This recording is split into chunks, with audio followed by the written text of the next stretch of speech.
श्रोतावृन्द नमस्कार, म श्वेता साप्ताहिक रेडियो कार्यक्रम अल्पसंख्यकका कुरा लिएर उपस्थित भएको छु। यो कार्यक्रम अल्पसंख्यक तथा सीमान्तकृत समुदायको न्यायिक पहुँच विस्तारमा कानूनी सहयोग, वैदेशिक रोजगारी सम्बद्ध क्षेत्र तथा भूकम्प पश्चातको पुनर्निर्माण प्रक्रियामा कानूनी परामर्श र सहयोग गर्दै आएको संस्था राष्ट्र निर्माण मञ्चको सहकार्यमा तयार पारिएको साप्ताहिक कार्यक्रम हो। यो कार्यक्रममा अल्पसंख्यक तथा सीमान्तकृत समुदायको अवस्था, उक्त समुदाय सम्बद्ध गतिविधि, राज्यले अल्पसंख्यक तथा सीमान्तकृत समुदायलाई लक्षित गरी निर्माण गरेका संवैधानिक तथा कानूनी व्यवस्थाहरूको कार्यान्वयन लगायतका विषय र वर्तमान अवस्थामा अल्पसंख्यक तथा सीमान्तकृत समुदाय सम्बद्ध मुद्दा र चासोको सन्दर्भमा केन्द्रित हुनेछ। श्रोतावृन्द, कार्यक्रम अल्पसंख्यकका कुरा हरेक बुधबार बिहान 7:30 बजेबाट 8 बजेसम्म ललितपुरको रेडियो कान्तिपुर 96.1 मेगाहर्ज र 101.8 मेगाहर्जमा पोखरा, नेपालगंज र धनगढ़ीबाट सुन्न सक्नुहुनेछ।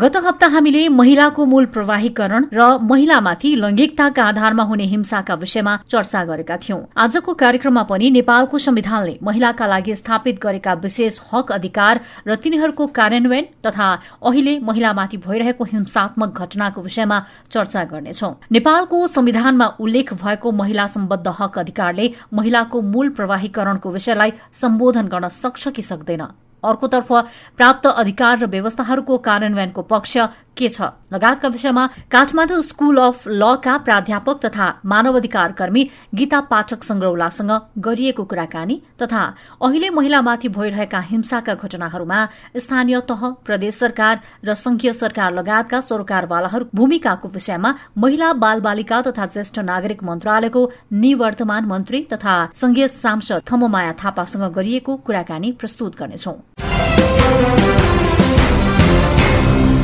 श्रोतावृन्द, अहिले हामी कोरोना भाइरस संक्रमणको महासंकटबाट गुज्रिरहेका छौं। हरेक महामारी र प्राकृतिक विपदबाट सबैभन्दा बढ़ी अल्पसंख्यक तथा सीमान्तकृत समुदाय नै प्रभावित हुने गरेको छ। यसै सन्दर्भलाई मध्यनजर गर्दै राष्ट्र निर्माण मञ्चले निशुल्क कानूनी सहायताका लागि क्रमशः 9815534609 र 0162000129 नम्बरहरू उपलब्ध गराएको छ। उपलब्ध यी नम्बरहरूमा भूकम्प पश्चातको पुनः निर्माण सम्बन्धी कुनै पनि कानूनी परामर्शको आवश्यकता परेमा समेत सम्पर्क गर्न सक्नुहुनेछ। त्यस्तै वैदेशिक रोजगारी सम्बन्धी कुनै पनि कानूनी समस्या वा अन्य समस्या भएमा 9841534609 र 9849935243 मा सम्पर्क गरी कानूनी तथा अन्य सहायता समेत लिन सक्नुहुनेछ। कोरोना महामारीका कारण अहिले हामी सबैको दैनिकी फेरिएको छ। फेरिएको दैनिकी पश्चात देश वा विदेशमा बस्नुहुने जो कोहीलाई पनि मनोसामाजिक परामर्शको आवश्यकता पर्न सक्ने अवस्थालाई मध्यनजर गर्दै राष्ट्र निर्माण मञ्चले दूर मनोसामाजिक परामर्श सेवा पनि उपलब्ध गराएको छ। यदि तपाईलाई कुनै पनि मनोसामाजिक परामर्शको आवश्यकता छ भने 98511 77025 मा सम्पर्क गर्न सक्नुहुनेछ। श्रोतावृन्द, विगतका कयौं सामाजिक न्यायमुखी आन्दोलनहरूको जगमा हामीले नेपालको संविधान प्राप्त गरेका छौं। अहिले हामी संविधानको पूर्ण कार्यान्वयनको चरणबाट गुज्रिरहेका छौं।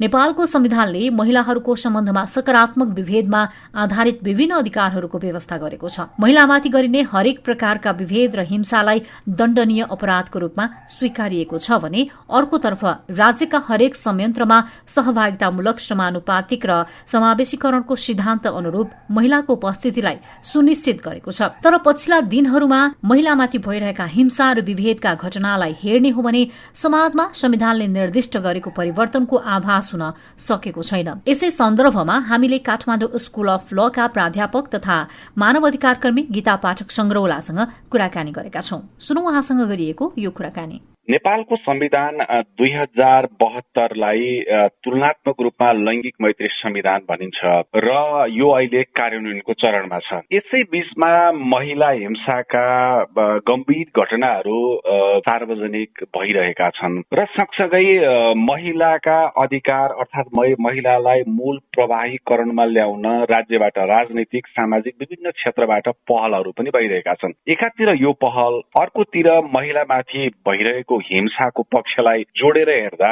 हाम्रो संविधान वास्तवमा लैंगिक मैत्री छ कि छैन, अर्थात् महिलाको हितमा छ कि छैन भनेर प्रश्न गर्ने ठाउँ छ कि छैन? कागजी रूपमा अक्षरमा कोरिएको हिसाबबाट भन्ने हो भने अहिलेको 2072 को, हामी त्यसलाई 2072 भन्दा पनि संविधान मात्रै भन्छौँ, नीति नभन्ने भनेको छ। नेपालको संविधान, अहिले वर्तमान संविधानको प्रावधानहरूलाई हेर्दा पहिलाको तुलनामा पक्कै पनि यो अलि लैंगिक मैत्री छ। कहाँबाट भने खास गरेर यसलाई संविधानमा 3-4वटा भागहरू छन् नि, त्यसमध्ये पनि मौलिक हक मात्रैलाई हेर्दाखेरि यो अत्यन्त लैंगिक मैत्री। तर अगाडि यो पहिचानको हक, किनभने जहिले पनि अधिकार आकांक्षा र अनुभूतिमा मात्रै नभएर सार्वभौम प्राप्ति प्रयोगमा हुनुपर्छ भनिन्छ। र त्यो प्राप्ति भनेको उसको पहिचानबाट सुरु हुन्छ।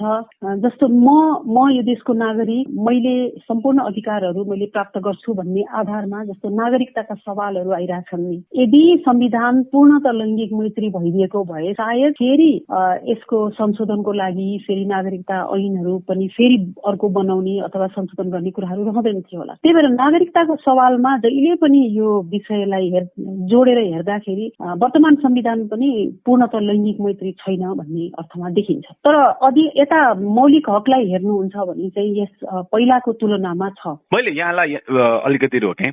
नेपाली समाजको बनोट जस्तो छ, नेपाली समाजको परम्परा संस्कृति अब सोझै भन्दा पितृसत्तात्मक मूल्य र मान्यताद्वारा समाज निर्देशित छ र यसका संस्कृतिहरूको आयामलाई हामीले हेर्न सक्छौँ, यसको घर परिवारको दैनिक चर्याको आयामलाई हामी हेर्न सक्छौँ, अनि सामाजिक सशक्तिकरण र अग्रगमनमा को जाने, महिला जाने कि पुरुष जाने भनेर हाम्रो परम्परालाई हेर्न सक्छौँ। यस सबै कुराले हेर्दा महिला सीमान्त छ। यो सीमान्तीकरणलाई अहिलेको संविधानले, भन्नलाई के भनिन्छ भने संविधान राम्रो छ, कार्यान्वयन चाहिँ भएको छैन भन्ने खालको एउटा कुरा बुझिन्छ। तर प्रपर र प्रष्ट कुरा के हो भने पहिला त नीति नै बन्नु पर्यो र नीति बनिसकेपछि मात्रै अन्य कुराहरू अगाडि बढ्ने हुन्। महिलाको मूल प्रवाहीकरणलाई हाम्रो संविधानले आत्मसात गर्न सक्छ अथवा अगाडि लान सक्छ। एउटा कानुन व्यवसायीको रूपमा अथवा एउटा यसको अभ्यासरत भन्नुहोस् न, अब संविधानको केही कुराहरूलाई छलफल गर्ने एउटा व्यक्तिको रूपमा मलाई मेरो आफ्नो विचार के हो भने यसको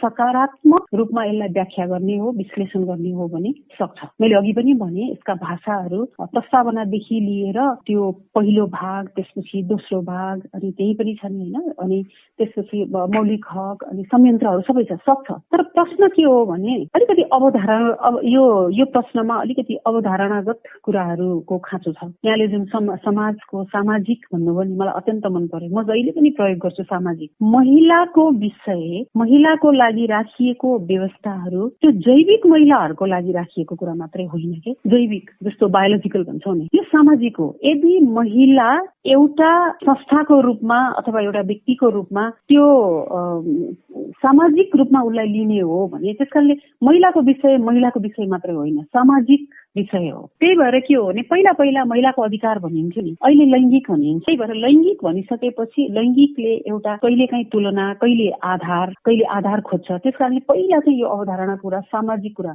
अब जस्तो यो अर्को शब्द प्रयोग गर्नुभयो जस्तो पितृसत्तात्मक, म यसमा एउटा पहिलोचोटि सर्वोच्च अदालतले यो के भन्छ प्रपर्टीको केसमा सम्पत्ति छोरा र छोरीको बराबर हकको भनेर सम्पत्तिको मुद्दा जुन पर्यो रिट सर्वोच्च अदालतमा, सर्वोच्च अदालतले त्यो मिला ढुङ्गानाको केसमा, हुन त धुमधाम बाहिरतिर अत्यन्त राम्रो भनिन्छ, तर त्यसको व्याख्या गर्ने क्रममा सर्वोच्चले के भन्यो भने नेपाल जस्तो पितृसत्तात्मक संरचना भएको देशमा भन्यो, हामीलाई थाहा छ पितृसत्तात्मक संरचना हो। अनि अर्को कुरा के हो भने कुनै पनि देश, कुनै पनि ठाउँ पितृसत्ताबाट विमुख छैन। पितृसत्ता त छ, तर खालि के हो भने कुन ठाउँमा कति अवस्थामा छ, महिलाहरूको अवस्था के छ भन्ने मात्रै फरक होला, विषय फरक, मुद्दा फरकहरू होला। त्यसकारणले पितृसत्तात्मक संरचना भएको देश भनेर लिपिबद्ध नै गर्यो के, केसमै लिपिबद्ध गर्यो। म जहिले पनि भन्छु हाम्रो पहिलोचोटि अदालतले लेखेर नै हाम्रो देश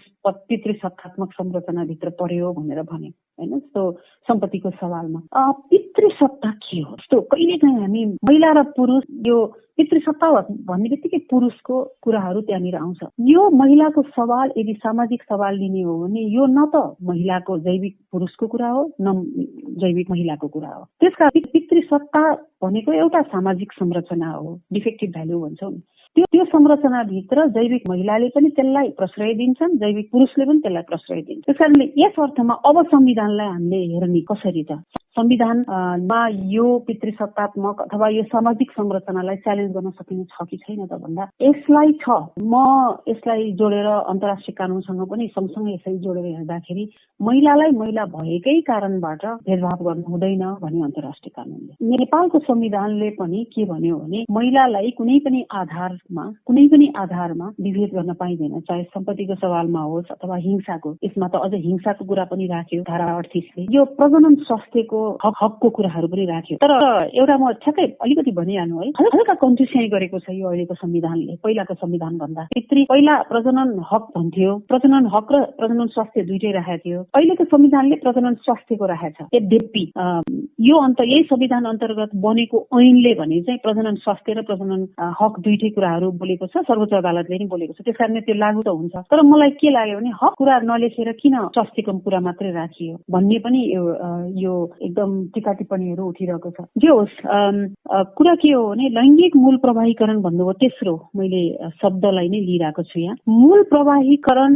भन्दा पनि समाहितकरण चाहिँ महत्त्वपूर्ण हो। यसलाई अंग्रेजीमा हामी एसिमिलेसनिस्ट र एकोमोडेसनिस्ट भन्छौँ कि खोजेको स्थानको सुरक्षण हो कि त्यो विभिन्न नदी नाला खोलाहरू चाहिँ एउटा समुद्रमा मिल्छ नि, समुद्रमा मिलिसकेपछि उसको अस्तित्व के हुन्छ भने समुद्रको नामबाट मात्रै चिनिन्छ, अनि त्यो कुन कुन खोला पैनीहरू त्यहाँ पुगे भनेर चाहिँ त्यो हेरिँदैन कि। वास्तवमा त समुद्रको अस्तित्व भनेको प्रत्येक ठाउँबाट आएको पानीको हो नि त। त्यसकारणले मलाई किन यो मेन स्ट्रिमिङ मूल प्रवाहीकरण भन्ने कुराबाट चाहिँ स्थान सुरक्षण नगरेर आउ चाहिँ भनियो तर स्थान चाहिँ दिइएन भन्ने जहिले पनि यो एकदमै यो विश्लेषणात्मक कुरा छ। त्यसकारणले जे होस्, सामाजिक समावेशीकरण मूल प्रवाहीकरणका कुराहरूमा चाहिँ वास्तवमा जहिले पनि हामी सारभूत प्राप्ति, प्रयोग, उपचार यो तीनटा कुराहरू संविधानले सारभूत प्राप्तिको लागि बाटो खोलेको छ कि छैन, महिलाहरूले प्रयोग गर्न पाउने अवस्था छ कि छैन, र अत्यन्त महत्त्वपूर्ण कुरा उपचारमा पहुँच कहाँनिर छ। मैले यहीँनेरि रोकेँ, यो उपचारमा पहुँच सँगसँगै जुन कार्यान्वयन भन्ने शब्दको पक्ष पनि त्यहीँनेरि कतै न कतै जोडिन्छ। तपाईँले अघि एउटा कुरा गर्नुभयो, यो महिलालाई सशक्त बनाउनु, अर्थात् तपाईँले भनेको मूल प्रवाहीकरण भन्दा अर्को हजुरले शब्द प्रयोग गर्नु भएको थियो, त्यो बनाउनुको पछाडि भनेको हामीले सभ्य समाज, समृद्ध समाज र सामाजिक न्याय सहितको समाज वा देश बनाउने प्रयत्न हो। तर यो चाहिँ महिलाको आन्दोलनले उठाए, बिचरा यिनीहरू पहिलादेखि नै एउटा बहिष्करणमा परे, विभेदमा परे, त्यसकारण यिनीहरूलाई हामीले अधिकार दिउँ भन्ने खालको मानसिकताले बढी गाइडेड गरेको छ कि होइन महिलालाई ल्याउन सकियो भने त हामीले भनेको देश र समाज बनाउन सक्छौँ भन्ने कुराको त्यो मान्यता भनौँ, अर्थात् त्यो दृष्टिकोणले काम गरेको छ। यो चाहिँ अलिकति सामाजिक प्रश्न पनि हुन सक्छ, सामाजिक मनोविज्ञानको प्रश्न पनि हुन सक्छ। केले जोड गरेको छ, यहाँले के पाउनु भएको छ? मलाई लाग्छ यो पहिला त हामीले के आत्मसात गर्नु पर्यो भने महिलाको दिने होइन, अधिकार दिने होइन। हामी यो यहाँ पनि मेरो अर्को एउटा अलिकति मतमतान्तर छ। दिने होइन, दिदिउँ न होइन, कसले दिने? हक जन्मदै लिएर आएको, अझ नेपालको कानूनले त अहिले जन्मनुभन्दा पूर्व पनि गर्भ अवस्थादेखि नै उसको सम्पत्तिमा अंश लाग्छ भनिसक्यो अहिले त। भने पहिलो कुरा के भने कि एउटा मानवको रूपमा पहिचान गर्दै यसलाई विकासको विषयवस्तु बनाउनुपर्छ। जस्तो किन नेपाल ह्युमन इन्डेक्समा यो मानव विकासमा एकदम तल छ, संख्यात्मक रूपमा त छँदैछ, त्यसपछि कामै गर्ने हिसाबबाट पनि कति प्रतिशत महिलाहरू, अब यहाँ साक्षर मात्रै भनेर हुँदैन, साँच्चै विकास निर्माणमा लाग्न सक्ने कति प्रतिशत छन्, त्यति प्रतिशत विकासमा आएन भने त्यसमा के हुन्छ भने तपाईँ जैविक पुरुष, म जैविक महिला, महिला जति बढी सशक्त हुन्छन् र विकासमा उनीहरूको योगदान हुन्छ त्यति नै विकास फस्टाउँछ र त्यसको श्रेय र त्यसको अंश भनेको चाहिँ प्रत्येक व्यक्तिले पाउँछ।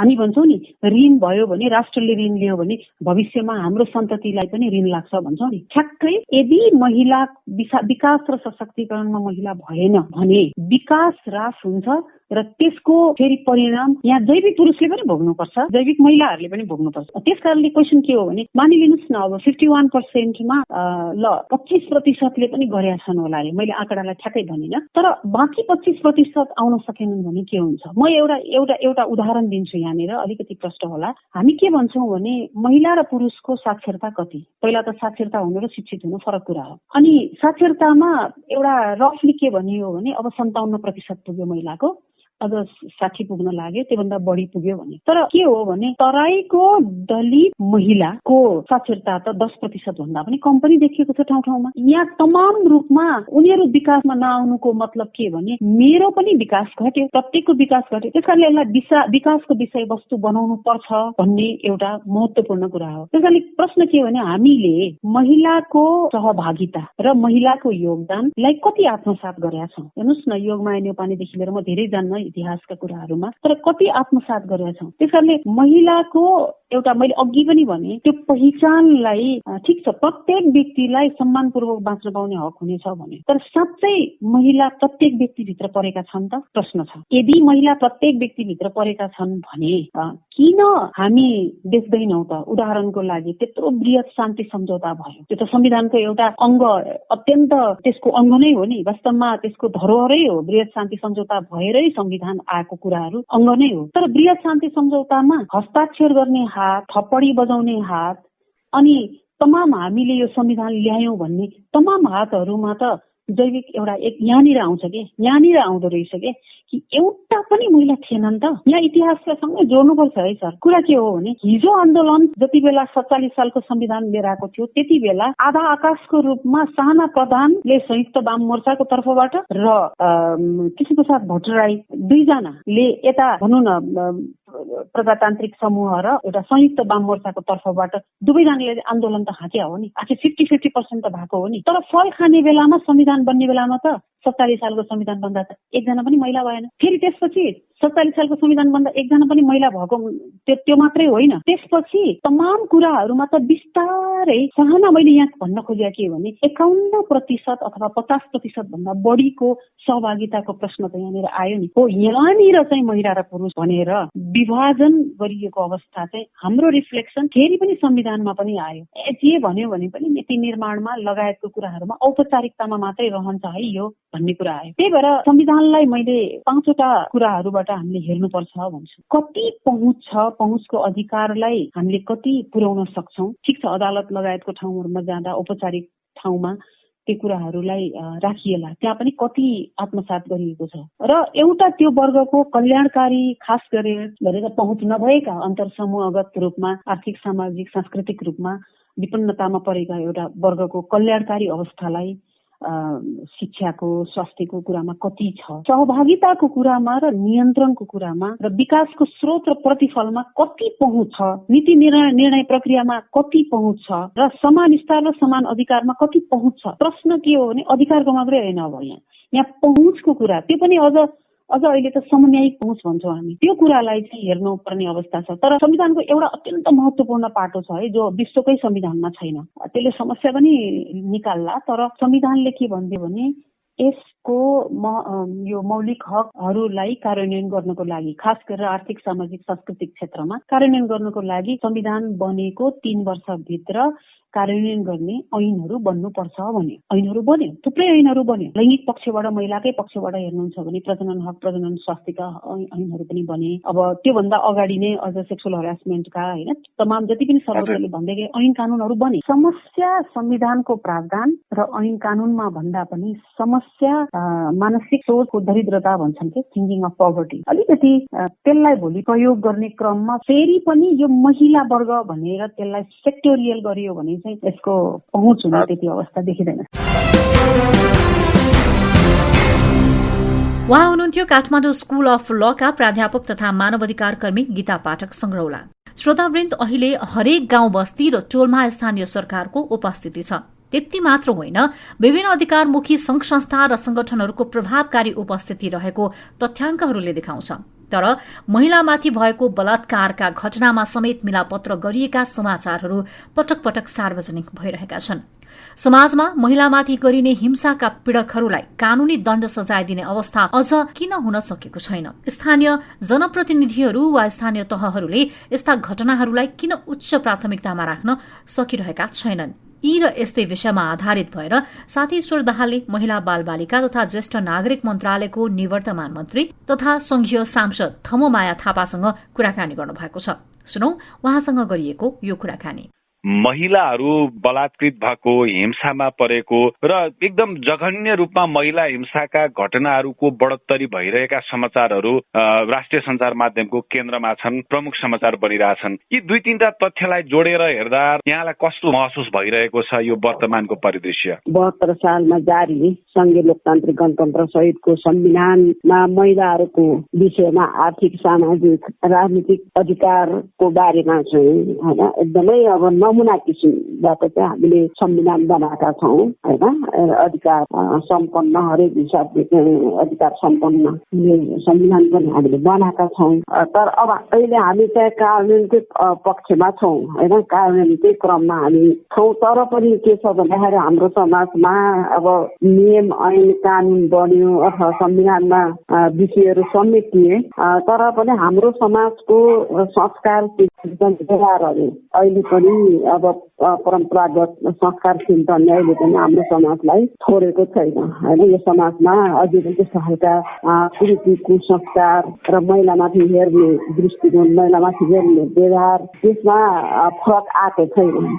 महिला हिंसालाई अन्त्य गर्नको लागि विविध खालका कार्यक्रमहरू सरकारले नै निर्णय गरेर, योभन्दा पहिला त्यस्तो खालको सरकारले निर्णय गरेको कुनै इतिहास छैन। र कानुन नीति अनुसार कार्यान्वयन गर्ने कुरा एउटा होला, तर सरकारले क्याबिनेटबाट नै निर्णय गरेर महिला हिंसाको अन्त्यको लागि हरेक वर्ष चाहिँ महिला हिंसाको लागि अभियानहरू सञ्चालन गर्ने, यो जुन 16 दिने अभियानलाई पनि सरकारकै तर्फबाट चाहिँ महिला हिंसा विरुद्धको अभियानलाई सञ्चालन गर्ने र तल्लो स्तरसम्म हिंसा विरुद्धको चाहिँ काम गर्नको लागि, महिलाहरूको हिंसा विरुद्ध काम गर्नको लागि तल्लो स्तरसम्म, आधारभूत स्तरसम्म चाहिँ विभिन्न संरचनाहरू बनाउने भन्ने कुरा चाहिँ सरकारले निर्णय गरेको छ। र त्यो अनुरूपको म मन्त्री हुँदाखेरि धेरै हामीले चाहिँ त्यो कानुन बमोजिम अब अहिले भएको कानुनलाई कार्यान्वयन गर्नको लागि मूलरूपमा 3 तहको सरकारमा सबैभन्दा स्थानीय सरकारलाई सबैभन्दा जागरुक बनाउनु पर्छ, जिम्मेवार बनाउनु पर्छ। वामपन्थी भनौँ अर्थात् कम्युनिस्टहरूको, जसले मार्क्सवादी दर्शनमा आधारित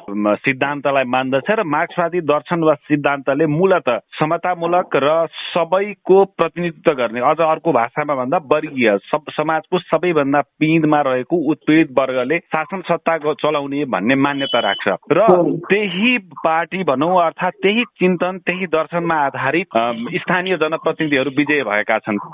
विभिन्न कम्युनिस्ट पार्टीबाट निर्वाचित भएका छन् सबैभन्दा बढी। प्रदेशमा पनि यही बाहुल्यता छ। अनि संघमा पनि यही दर्शन र चिन्तन बोक्ने कम्युनिस्ट पार्टीकै सरकार छ। यस्तो हुँदाहुँदै पनि गाउँमै महिला हिंसाका मिलापत्रका घटनाहरू मिल्छन्। गाउँमै 2टा 5वटा 10वटा चाहिँ अपराध गरिसकेको मान्छे अन्तिममा एउटा गम्भीर अपराध गरेपछि समातिने स्थिति बन्छ। यसलाई हामीले उही पितृसत्तात्मक समाज वा परम्परालाई मात्रै दोष दिएर हो कि हाम्रो नीति निर्माणको पक्षमा, हाम्रा जनप्रतिनिधिहरूको परिचालनको पक्षमा र जुन महिलासँग संवेदनशील एजेन्डा हो त्यसलाई स्थानीय तहले अपनत्व ग्रहण गर्ने, प्रदेशले अपनत्व ग्रहण गर्ने, संघले अपनत्व ग्रहण गर्ने कुरामा कतै कमजोरी त भइरहेको छैन? स्थानीय तहमा अहिले संरचना, खास गरी महिला हिंसा रोक्नको लागि प्रभावकारी त्यस्तो खालको संरचना अझै बनिसकेको छैन। एउटा चाहिँ जस्तो उपाध्यक्षको नेतृत्वमा यो न्यायिक समिति भन्ने छ। त्यो न्यायिक समिति भनेको मूल रूपमा मुद्दा आएपछि हेर्ने मात्रै हो। त्यसले महिला हिंसालाई कसरी रोक्न सकिन्छ, हिंसाका परिस्थितिहरू के छन्, अवस्था के छ, र महिला हिंसा रोक्नको लागि कस्तो खालको योजना बनाउनु पर्छ भन्ने त्यस्ता खालका चाहिँ ठोस खालको त्यस्तो खालको कार्यक्रमहरू बनाउने कुराहरू त्यो समितिलाई त्यति अधिकार छैन। हाम्रो भनाइ के हो त भन्दाखेरि न्यायिक समिति ठिक छ, आफ्नो ठाउँमा एउटा अदालतको काम, एउटा न्याय सम्पादन गर्ने काम त्यसले गर्छ, तर एउटा प्रभावकारी एउटा संयन्त्र बन्नुपर्छ।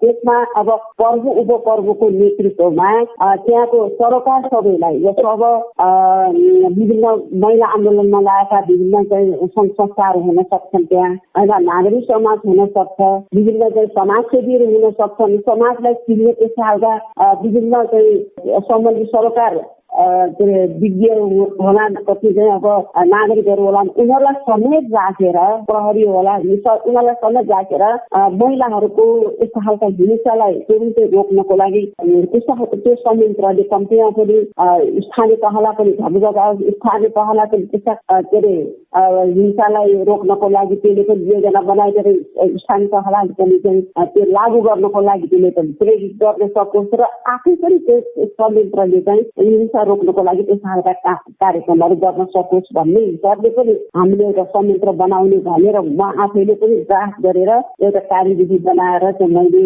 क्याबिनेटमा लगेर त्यसलाई पास गराउने क्रममा मैले त्यो काम अगाडि बढाएको थिएँ। तर त्यो म अब मन्त्री चाहिँ बाट बाहिर निस्केपछि त्यो कार्यविधि अहिले त्यो पास भयो भएन, त्यो अब अहिलेसम्म के छ त्यो हेर्नु बाँकी नै छ। उहाँ हुनुहुन्थ्यो महिला बाल बालिका तथा ज्येष्ठ नागरिक मन्त्रालयका निवर्तमान मन्त्री तथा संघीय सांसद थम्ममाया थापा।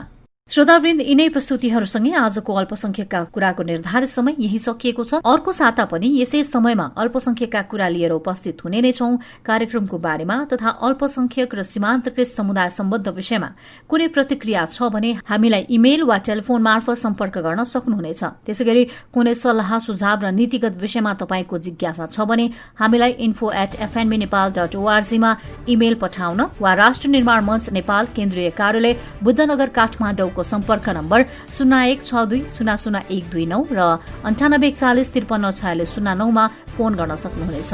अर्को साता पनि यस्तै विषय र सन्दर्भ लिएर उपस्थित हुने नै छौं। आजलाई आज्ञा दिनुहोस्। नमस्कार।